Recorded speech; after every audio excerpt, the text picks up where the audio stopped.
नमस्कार, मैं हूं शम्स ताहिर खान और आप देख रहे हैं वारदात। बगदादी ने दुनिया को दहलाने के लिए क्या क्या नहीं किया और दुनिया ने बगदादी को मारने के लिए क्या कुछ नहीं किया। एक आतंकी संगठन कितना भी मजबूत क्यों ना हो, मगर कैसे और कब तक वो दुनिया की धाकड़ सेनाओं से आमने सामने का मुकाबला कर सकता है। चोरी छुपे अगर कोई बगदादी की मदद कर भी रहा है तो भी क्या बगदादी उस मदद से ये महामुकाबला कर सकता है? कतई नहीं। तो फिर ऐसा क्या है आईएसआईएस के पास जो पिछले करीब 6 सालों से वो इराक और सीरिया से खत्म होने का नाम ही नहीं ले रहा? आज इसका जवाब हम लेकर आए और वो जवाब ये है।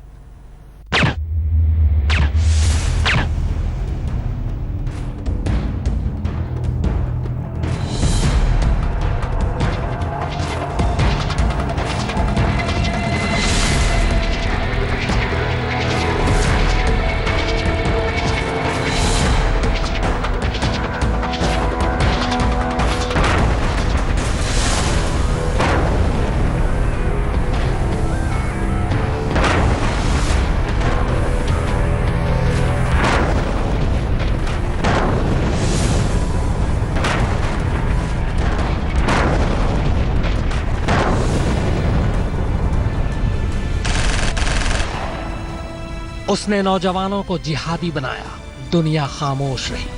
उसने औरतों को फिदायीन बनाया, दुनिया चुप रही। उसने मासूमों के दिमाग में जहर घोला, दुनिया ने नजरअंदाज कर दिया।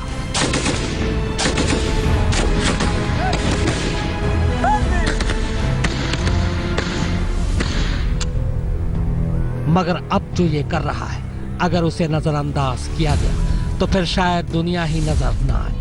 अब अगर दुनिया खामोश रही तो पूरी इंसानियत पर खतरा मंडराएगा और अब चुप रहना अपनी ही मौत को दावत देने के बराबर होगा, क्योंकि बगदादी ने इस बार सीधे आतंक का प्रोडक्शन हाउस ही खोल लिया है, जिसमें हथियार भी बन रहे हैं, बारूद भी, ग्रेनेड भी बनती है, मोटार भी और बंदूक वाला साइलेंसर भी।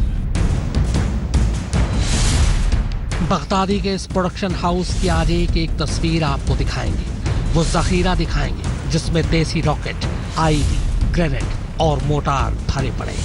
ये भी दिखाएंगे कि कैसे मोसूल में बगदादी एंड कंपनी के हजारों जिंदा बम मिले। मगर इस वक्त जरूरी है कि आप वो देखिए जो बगदादी के प्रोडक्शन हाउस से बनकर अभी अभी निकला है। बगदादी ने इस बंदूक के आगे साइलेंसर लगा दिया है, जिसकी लंबाई 20 सेंटीमीटर और 35 मिलीमीटर चौड़ाई है।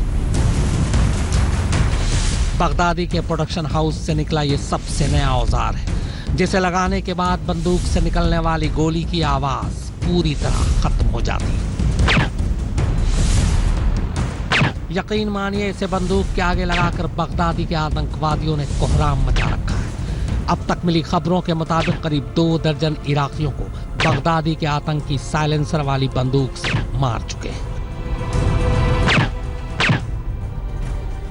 इस साइलेंसर का इस्तेमाल ज्यादातर बगदादी के स्नाइपर कर रहे हैं, जो सड़क पर चलते चलते अपने दुश्मनों को टारगेट करते हैं। इस सफेद कार में बैठे इराकी सेना के एक अधिकारी को आईएसआईएस के आतंकवादी ने ऐसे ही साइलेंसर लगाकर गोली मारी। सड़क पर लोग चलते रहे, किसी को अंदाजा तक नहीं हुआ कि उनके साथ चल रही गाड़ी में कत्ल हो चुका है।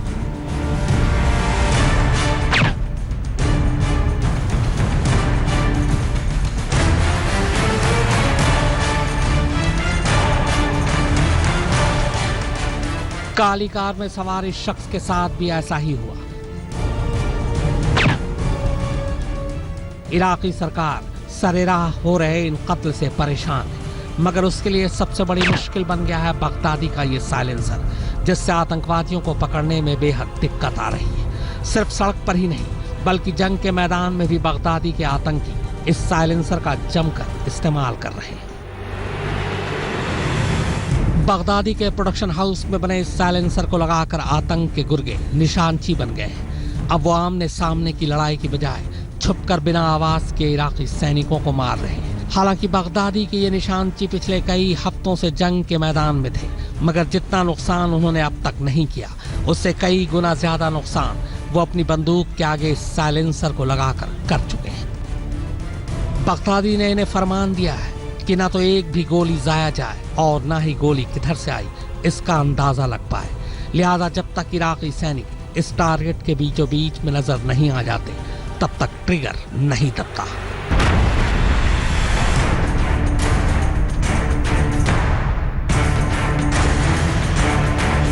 जब जब सेना को लगता है कि इलाके को उन्होंने आतंकवादियों से आजाद करा लिया है, तब तब ये निशानची छुपकर गोली चलाते हैं। दुश्मन का सामना करना आसान है, मगर इन कायरों का कोई सामना कैसे करे जो बिल में दुबक कर हमला कर रहे हैं।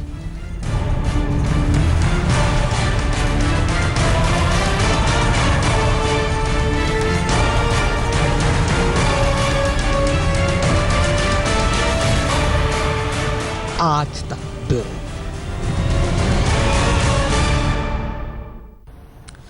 रूस और अमेरिका ने आईएसआईएस के खात्मे के लिए अब तक न जाने कितनी घातक मिसाइलें छोड़ी, मगर बगदादी का खात्मा फिर भी नहीं हुआ। सवाल यह है कि आखिर क्यों दुनिया के कई देश मिलकर भी मुट्ठी भर आतंकवादियों को मार नहीं पा रहे। तो उसकी एक वजह और है, और वो ये कि बगदादी सिर्फ पिस्टल के लिए साइलेंसर ही नहीं बना रहा, बल्कि इससे पहले वो जंग में इस्तेमाल होने वाले बड़े हथियार भी तैयार कर चुका है, जो न सिर्फ दुनिया को हैरान कर रहे हैं बल्कि टक्कर भी दे रहे हैं। बगदादी की आतंकी फैक्ट्री का खुलासा, सामने आया देसी हथियारों का जखीरा, फंड जुटाने के लिए आईएसआईएस का नया दांव। इन तस्वीरों को गौर से देखिए, क्योंकि ये सिर्फ हथियार नहीं बल्कि बगदादी की ताकत है, जिसे उसने न तो किसी से छीना और न ही किसी से मांगा। बल्कि चौंकाने वाली खबर यह है कि इन हथियारों को खुद बगदादी के आतंकियों ने ही तैयार किया है।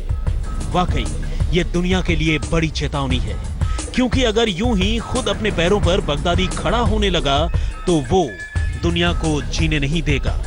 आज इराक और सीरिया है तो कल दूसरे देशों का भी नंबर आ सकता है।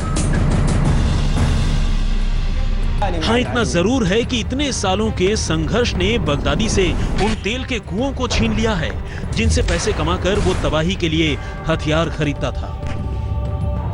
फंड जुटाने के उसके तकरीबन तमाम रास्तों पर हमले हुए हैं। फिर भी अगर वो इराकी और सीरियाई सेना के सामने जंग करने की सलाहियत रखता है तो उसकी सबसे बड़ी वजह यही है कि उसके आतंकियों ने हथियार बनाने का हुनर सीख लिया है।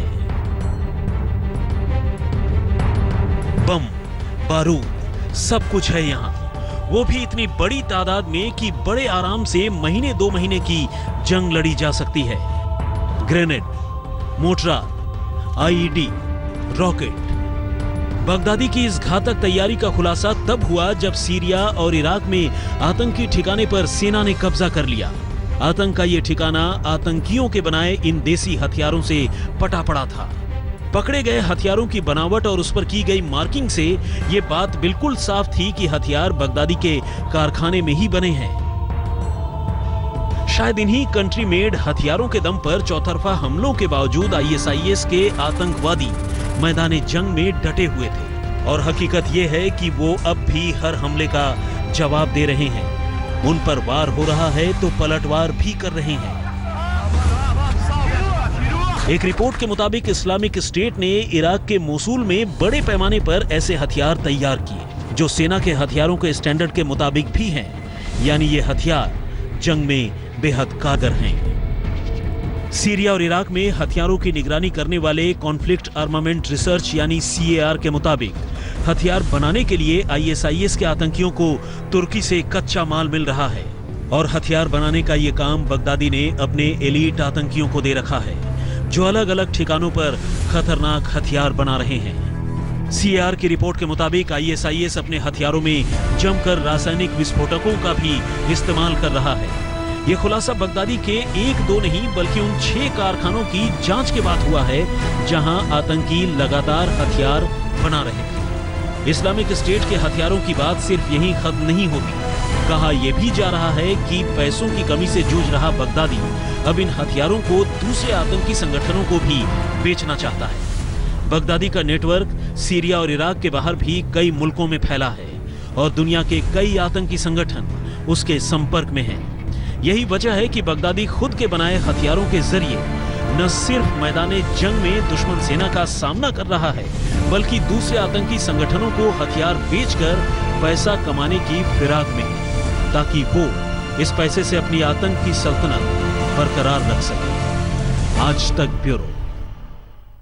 मोसूल अभी पूरी तरह फतह नहीं हुआ और जहां से आतंकी भाग भी चुके हैं वहां भी कदम कदम पर बारूद बिछे। पूरी कहानी इस ब्रेक के बाद। इराकी सेना मोसूल के एक इलाके पर कब्जा करने के बाद वहां की तलाशी ले रहे थे कि कहीं माइंस या बमों का जाल न बिछा हो, मगर उसी तलाशी के दौरान वो एक ऐसी फैक्ट्री में पहुंचते हैं जहां का मंजर देखकर उसके होश उड़ जाते हैं। इराकी सेना ने कभी एक साथ इतने बम या गोला बारूद नहीं देखे थे जो उस फैक्ट्री में पड़े थे। बमों का ये जखीरा ISIS ने इराकी सेना के लिए ही जमा कर रखा था।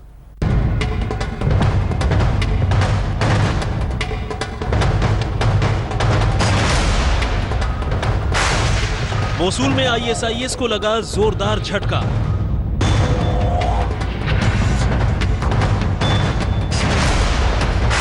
इराकी फौज ने जंग में जीती बगदादी की बारूद फैक्ट्री।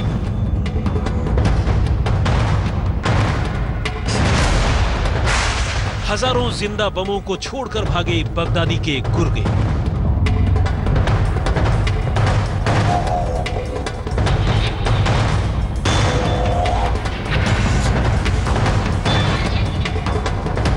मोसूल की जंग में हर रोज ISIS के लिए कोई न कोई बुरी खबर ही आ रही है। अब मोसूल में बारूद फैक्ट्री पर इराकी फौज के कब्जे ने ISIS की कमर तोड़ दी है।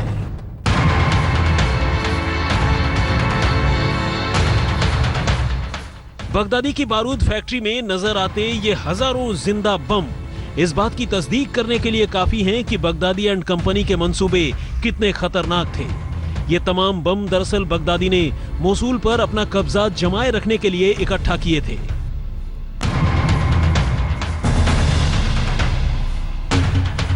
इराकी फौज के बड़े अफसर भी जहां ISIS की इस बड़ी हथियार फैक्ट्री पर कब्जे के बाद बेहद खुश हैं, वहीं इराकी फौज हैरान भी है कि कैसे बगदादी ने हथियारों का ये पूरा जखीरा इकट्ठा कर रखा था।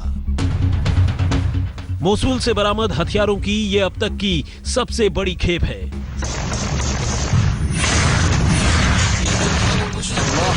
महीनों से मोसूल में चलते आमने सामने की जंग में बगदादी के गुर्गों को हार साफ दिखने लगी है, तो ज्यादातर आतंकवादी भाग चुके हैं और कुछ इसी फैक्ट्री में लड़ते हुए मारे गए हैं।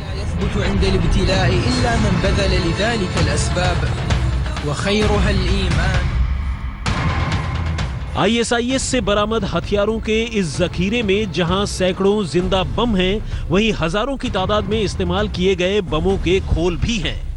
ISIS किसी भी कीमत पर मोसूल को अपने हाथ से जाने नहीं देना चाहता, इसीलिए बारूद की इस फैक्ट्री में बम बनाने में इस्तेमाल होने वाले तमाम पुर्जे भी मौजूद हैं।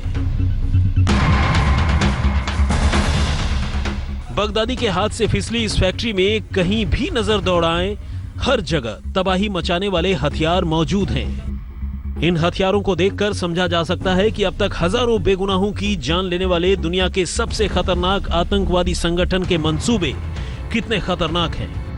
बगदादी को भले ही इराकी फौज ने चारों तरफ से घेर रखा हो, लेकिन इस बारूद फैक्ट्री को देखने के बाद पता चलता है कि बगदादी इतनी जल्दी हार मानने के मूड में नहीं है। इराकी फौज के बड़े अफसरों का मानना है कि ISIS ने तबाही मचाने वाले अपने आतंकवादियों के लिए ऐसे बारूद के और भी भंडार इकट्ठा कर रखे हैं। मुनीश देवगन के साथ आज तक ब्यूरो। नदी के इस पार तो कोहराम है, मगर उस पार आतंकवादियों को आराम है। कैसे, बताएंगे इस छोटे से ब्रेक के बाद। यह बहुत बड़ी त्रासदी है कि दुनिया के 4 बड़े देश बगदादी के खिलाफ लड़ रहे हैं, मगर फिर भी बगदादी खड़ा है। पिछले साल अक्टूबर के महीने से ऑपरेशन मोसूल चल रहा है और अभी भी इस इलाके के 4 से 5 जिले ऐसे हैं जहां कब्जा करना बाकी है। बहुत दिन हो गए ये सुनते सुनते कि मोसूल में जमीन पर इराकी सेना का यलगार है और आसमान से अमेरिकी सेना आफत बरसा रही है, मगर ना मालूम पिछले 5-6 सालों में बगदादी ने अपनी जड़ों को कितना मजबूत बना लिया था कि उखड़ने का नाम ही नहीं ले रही। इराकी सेना अभी ये दावा कर रही है कि मोसूल के 4-5 जिले ऐसे हैं जिन पर कब्जा भी बाकी है। कायदे से देखें तो अक्टूबर से लेकर अब तक 4 महीने हो चुके हैं जब इराकी प्रधानमंत्री ने ऑपरेशन मोसूल की शुरुआत की थी और तब से ही अमेरिकी फाइटर जेट मोसूल में आतंकी ठिकानों पर बम बरसा रहे हैं, मगर अब भी मोसूल के 90% हिस्से पर ही इराकी सेना का दोबारा कब्जा हो पाया है। पूर्वी हिस्से में अभी भी कई इलाकों में आतंकी मौजूद हैं। दरअसल इसकी एक वजह और वो है मोसूल में मौजूद तिग्रिस नदी, जो उसे 2 हिस्सों में बांटती है। नदी के इस पार तो इराकी सेना ने दोबारा कब्जा बना लिया है, मगर उस पार अभी भी आतंकवादी हैं। बताया जा रहा है कि अमेरिकी बमबारी की वजह से काफी तादाद में आतंकी मरे हैं और उनकी लाशें पड़े पड़े इसलिए सड़ने लगी हैं क्योंकि बाकी बचे आतंकवादियों को उन्हें दफनाने का मौका ही नहीं मिल रहा है। जिन इलाकों में आतंकवादी अभी भी मौजूद हैं, वहां से आम लोग धीरे धीरे बाहर निकलने की कोशिश कर रहे हैं। सेना भी उन लोगों के निकलने का इंतजार कर रही है ताकि पूरी ताकत से दोबारा हमला बोला जा सके। तो वारदात में फिलहाल इतना ही, मगर आज तक पर खबरों का सिलसिला लगातार जारी है।